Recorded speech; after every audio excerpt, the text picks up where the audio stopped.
श्रोत्यांनो, मागच्या कार्यक्रमामध्ये रूथचे पुस्तक 2रा अध्याय ह्याच्या 20व्या वचनापर्यंत आम्ही अभ्यास केला होता.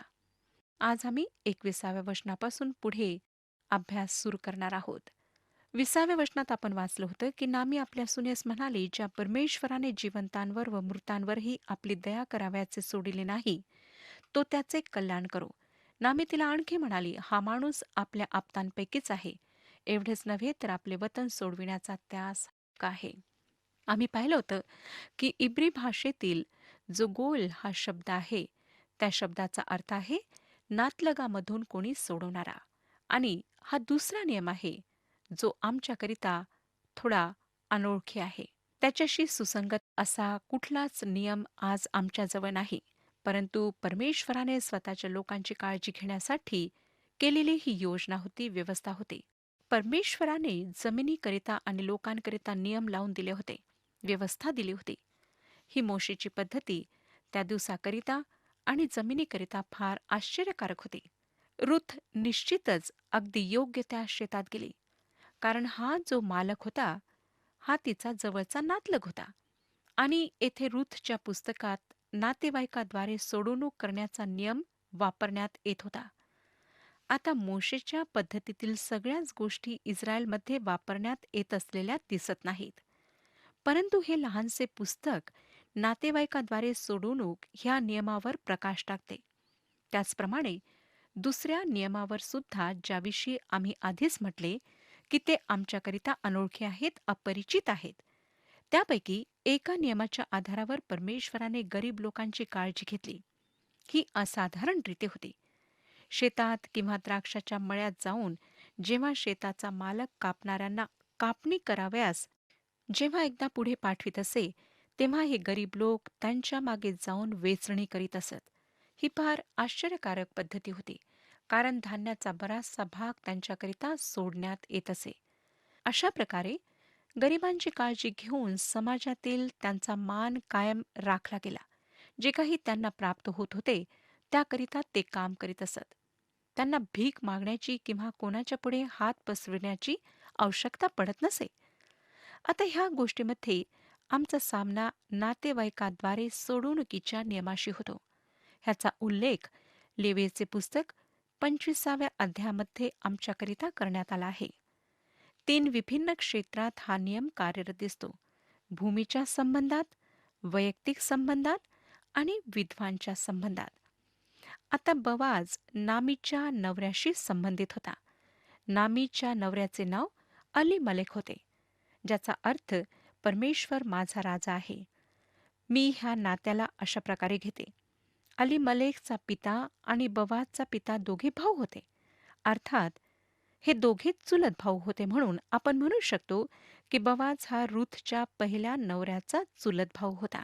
म्हणून नामी रूथला सांगते की बवाज हा तिच्या जवळच्या नातलगापैकी एक आहे. आता आपण गोयल ह्या इब्री शब्दावर थोडे लक्ष देऊया. ह्याचा अर्थ काय आहे? ठीक आहे, आता भूमीच्या संबंधाने जो नियम आहे त्याकडे आपण पाहूया. लेवीचे पुस्तक 25वा अध्याय 23 आणि 24 वचने सांगतात. लेवीचे पुस्तक 25वा अध्याय 23 आणि 24 वचने. जमीन विकावयाची ती कायमची विकून टाकू नका, कारण जमीन माझी आहे व तुम्ही माझ्या आश्रयास परदेशीय व उपरी असे राहणार, म्हणून तुमच्या वतनाच्या सगळ्या व्यवहारात जमीन सोडून घेण्यासंबंधाने तुम्ही तरतूद करावी. तुझा कोणी भाऊबंद कंगाल होऊन त्याने आपल्या वतनाचा काही भाग विकला, तर त्याच्या जवळच्या आप्ताने पुढे होऊन आपल्या भाऊबंदाने विकलेला विभाग सोडून घ्यावा. हे 25व्या अध्यायाचे 25वे वचन आहे. भूमीविषयी तिच्या सोडवणुकी संबंधाने हा नियम दिला होता. ह्या नियमाला कार्यरत होताना आपण पाहणार आहोत. श्रोत्यांनो, जेव्हा इस्रायली लोक त्या देशात आलेत, तेव्हा परमेश्वराने त्यांना तो वचनदत्त देश दिला. तो त्यांचा होता. परंतु ते त्या देशाला तेव्हाच ताब्यात घेऊ शकले जेव्हा ते परमेश्वराशी विश्वासूपणे राहिलेत. जेव्हा ते अविश्वासूपणे वागलेत, त्यांना त्या देशातून बाहेर निघावे लागले. त्याने त्यांना सांगितले की ही भूमी माझी आहे, मी ती तुम्हाला नेहमीकरिता कायमच्या संपत्तीच्या रूपात देत आहे. त्याने त्यांना त्यावर हक्क दिला आणि त्यांना अद्यापही हक्क देण्यात आलेला आहे. परमेश्वराने त्यांना त्या देशात वंशाप्रमाणे ठेवले. विशिष्ट वंशाला जमिनीचा विशिष्ट भाग देण्यात आला. आपल्या पवित्र शास्त्राच्या मागच्या पानावर कदाचित नकाशा दिलेला असेल. त्यात वंशाप्रमाणे देशाचे भाग कशाप्रमाणे पाडण्यात आलेत हे दाखविण्यात आले आहे. आणि प्रत्येक वंशातील प्रत्येक कुटुंबाला त्या जमिनीमधून जागा देण्यात आली. त्याला ती जागा सोडायची नव्हती. पण समजा त्याच्यावर खूप गरिबी आली, 2-3 वर्षे पीक आले नाही किंवा त्या ठिकाणी दुष्काळ पडला आणि समजा त्याच्या शेजारी एक श्रीमंत माणूस राहत आहे, जो ह्या संधीचा फायदा घेऊ इच्छित आहे, की तो त्या जमिनीला गहाण ठेवेल आणि फक्त 50 वर्षाकरिता त्या जमिनीला तो गहाण ठेवू शकत असे. कारण योबेल वर्षाच्या वेळेला सर्व गहाण ठेवलेल्या भूमीला सोडण्यात येत असे. लेवियचे पुस्तक 25 अध्याय 8 ते 17 वचने ह्याविषयी आम्हाला सांगतात. लेवियचे पुस्तक 25 अध्याय 8 ते 17 वचने. अशा प्रकारे सर्व काही रद्द होत असे आणि ती भूमी पुन्हा आपल्या जुन्या मालकाला वापस मिळत असे. ह्या नियमामुळे ती भूमी कुटुंबातच राहत असे, परंतु 50 वर्षाची वेळ फार जास्त असे. एका योबेल वर्षाच्या वेळी समजा एक माणूस मध्यम वयाचा आहे आणि दुसऱ्या 50 वर्षात तो जिवंत राहणारच नाही. जर त्याने त्याची भूमी विकली तर त्याला संपूर्ण आयुष्यात ती पुन्हा वापस मिळणारच नाही, परंतु त्याच्या मुलाला ती मिळू शकते. समजा त्याचा नातेवाईक श्रीमंत आहे, उदाहरणार्थ चुलता अगर मामे भाऊ, आणि तो त्याच्या जवळ येतो आणि त्याची मदत करू इच्छितो, तर तो मधात पडून त्या गहाण ठेवलेल्या जमिनीची किंमत भरून तिला सोडू शकत असे आणि त्या मालकाला योबेल वर्षाच्या आधी ती जमीन वापस करू शकत असे. मी असं गृहीत धरते श्रोतांनो, की ज्या कोणी त्या भूमीला सोडविण्याचे काम केले असेल आणि त्याकरिता जो पैसा त्याने भरला असेल, तो त्याला नंतर वापस करण्यात येत असेल. ही परमेश्वराची पद्धती होती. श्रीमंत काका किंवा मामा असणे किती चांगले राहत असेल, हो ना? अशा प्रकारचा सोडवणारा असणे किती विलक्षण गोष्ट आहे. आता हा नियम फक्त संपत्तीलाच लागू होत नव्हता, परंतु व्यक्तीला सुद्धा लागू होत असे. लेवीचे पुस्तक 25 अध्याय 47 आणि 48 वचने आम्हाला सांगतात. माझ्यासोबत उघडा. लेवीचे पुस्तक 25 अध्याय 47 आणि 48 वचने. तुझा एखादा परदेशी अथवा उपरी शेजारी धनवान झाला व त्याच्यापाशी असलेला तुझा एखादा बंधू कंगाल होऊन त्याने स्वतःच त्या परदेशियाला अथवा त्या उपऱ्याला किंवा त्याच्या वंशातील एखाद्याला विकली असेल, तर त्याची विक्री झाल्यावरही त्याला सोडवून घेता येईल. त्याच्या भाऊबंदापैकी कोणासही त्याला सोडविता येईल. आता एखाद्या माणसाची परिस्थिती फारच बिकट आहे.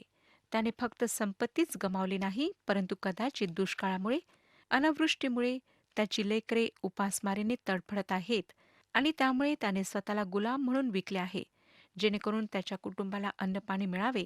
तर हा पुरुष योबेल वर्षापर्यंत गुलामीत राहत असे.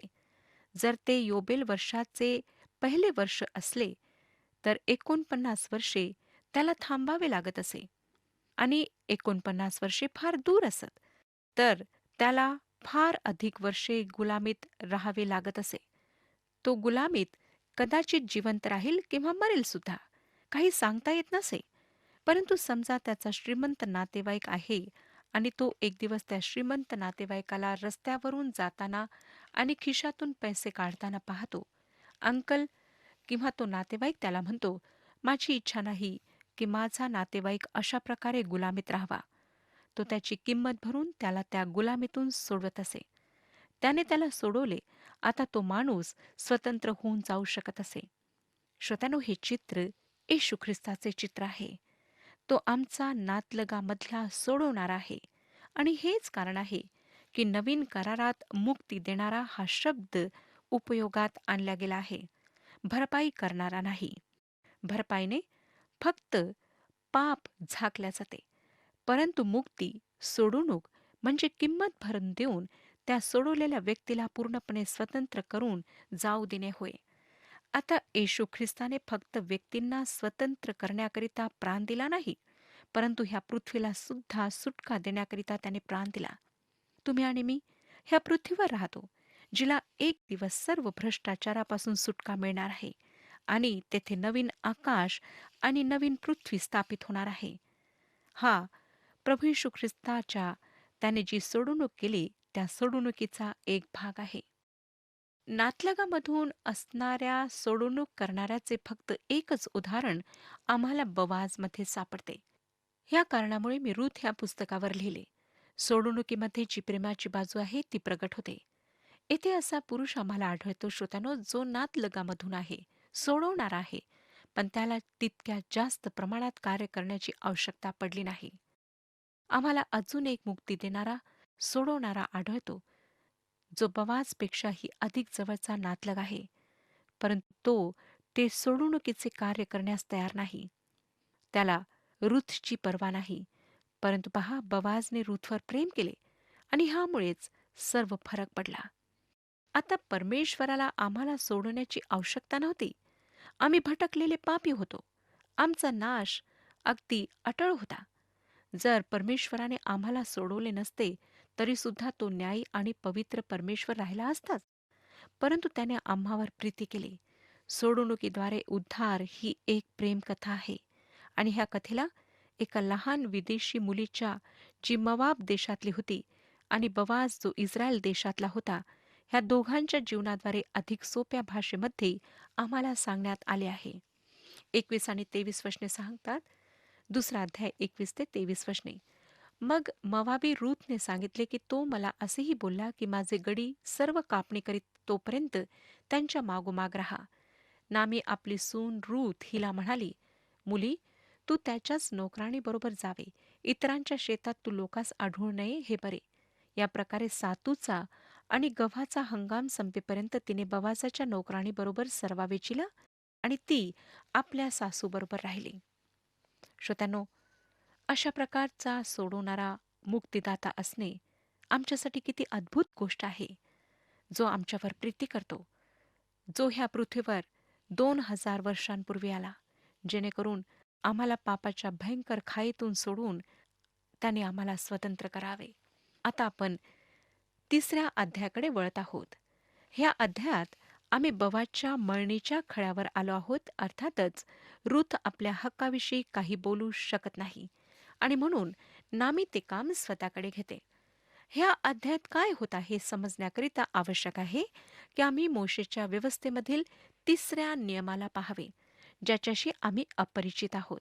ह्यापैकी 2 नियमांना आम्ही आधीच पाहिले आहे आणि आता तिसऱ्याशी आमचा परिचय होत आहे. त्याचप्रमाणे त्या दिवसातील मळणीच्या खळ्याबद्दल आणि त्याच्या महत्वाबद्दल सुद्धा आम्ही समजून घ्यायला हवे. जे आवश्यक आहे ते समजून घेण्याचा आम्ही प्रयत्न करूया. आता श्रोतांनो, ज्या नियमांना आम्ही पाहिले ते असाधारण नियम आहेत. असा जर आम्ही विचार करीत आहोत तर आम्ही ह्या एका नियमाकडे पाहायला हवे. अनुवादाचे पुस्तक 25 अध्याय 5 ते 9 वचने. आपण उघडूया.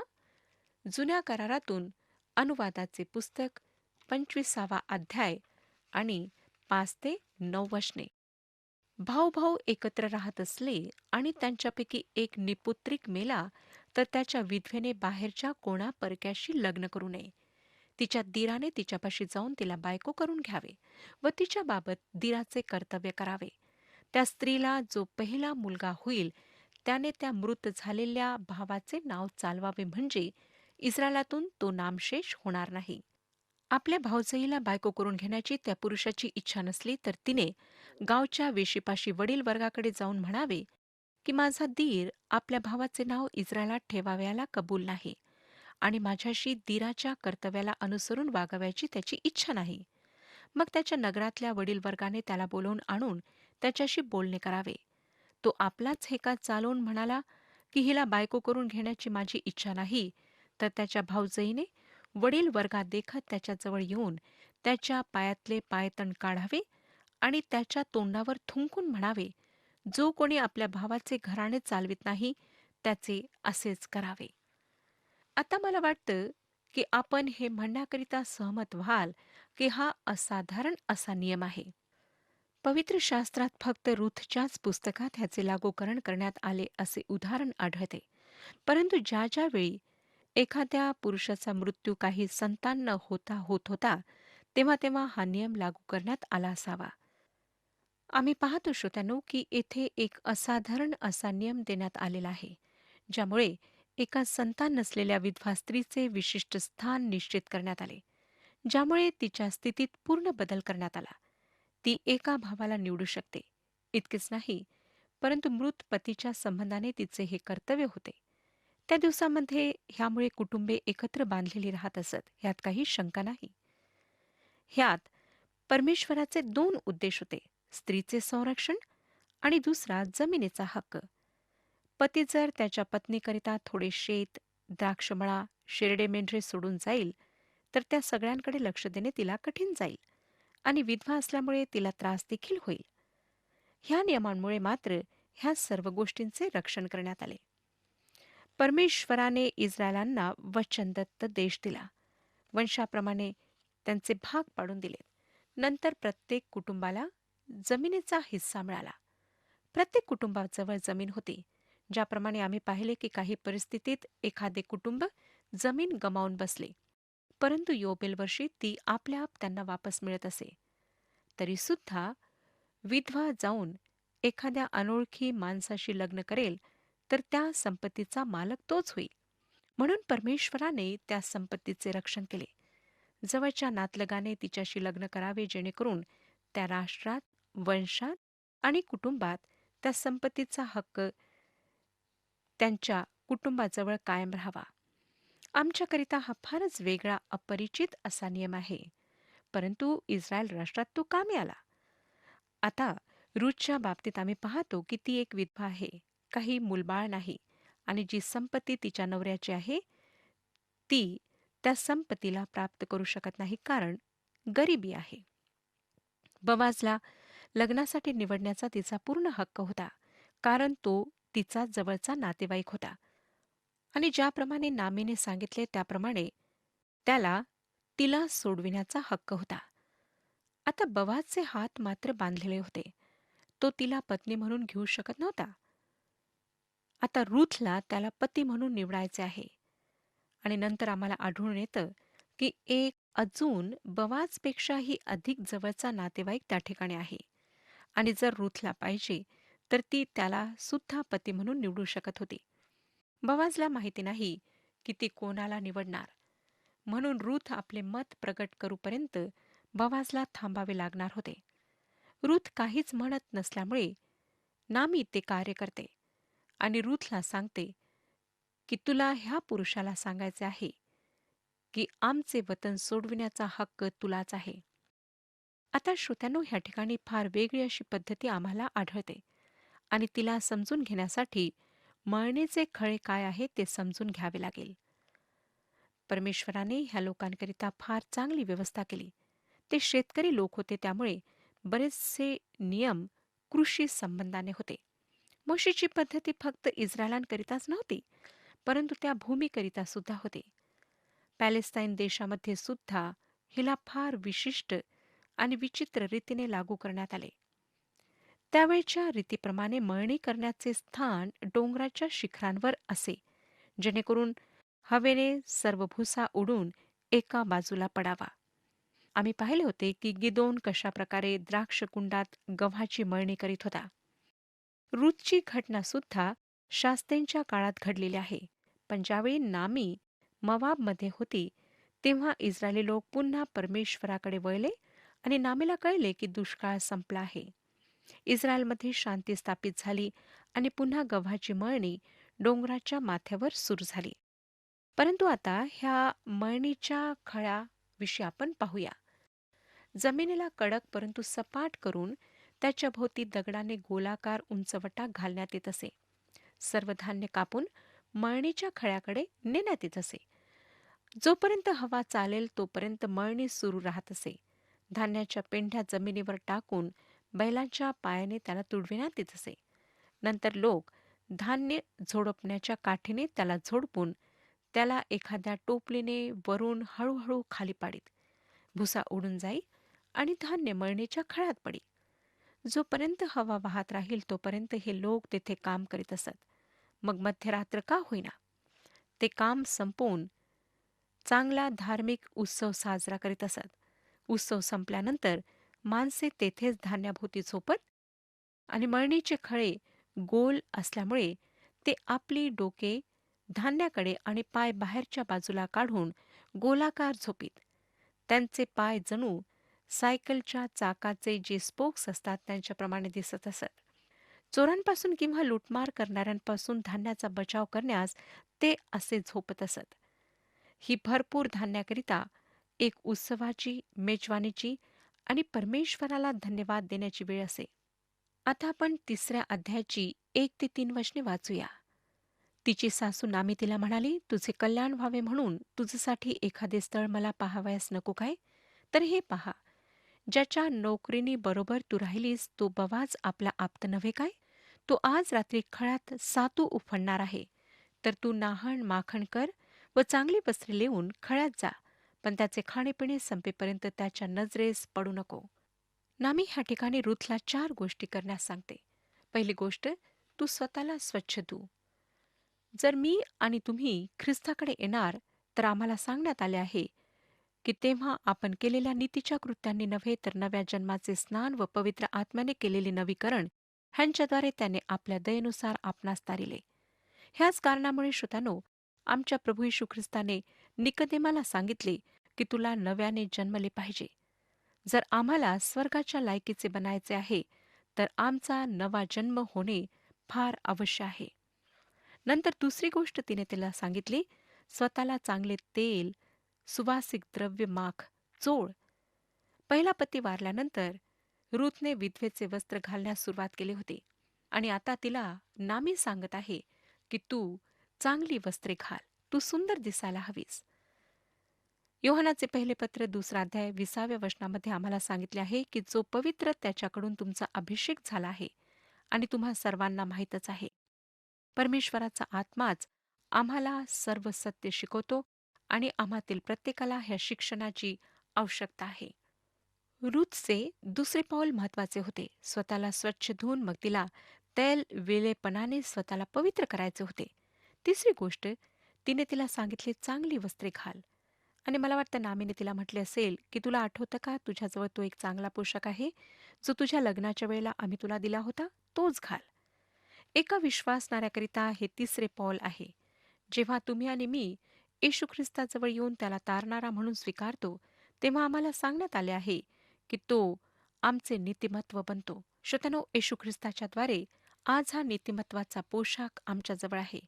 पॉल रोमकरास पत्र 4 अध्याय 25व्या वचनामध्ये म्हणतो, तो प्रभू येशू तुमच्या माझ्या अपराधांमुळे मराव्यास धरून देण्यात आला व आपण नीतिमान ठरावे म्हणून तो उठला आहे, जेणेकरून परमेश्वरासमोर उभे राहण्याकरिता आम्ही नीतिमान ठरावे. करिंथकरास दुसरे पत्र 5 अध्याय 21 वचन, ज्याला पाप ठाऊक नव्हते त्याला त्याने तुमच्या आमच्याकरिता पाप असे केले, ह्यासाठी की आपण त्याच्या ठायी देवाचे नीतिमत्व असे व्हावे. श्रोत्यानो, आम्ही आमच्या प्रयत्नांनी देवाजवळ जाऊ शकत नाही. आम्हाला ख्रिस्ताच्याद्वारे जो नीतिमत्वाचा पोशाख आहे तो घालायचा आहे आणि तरच आम्ही देवासमोर जाऊ शकतो. परमेश्वर ह्या विषयात आपले मार्गदर्शन करो आणि आपणाला आशीर्वाद देऊ.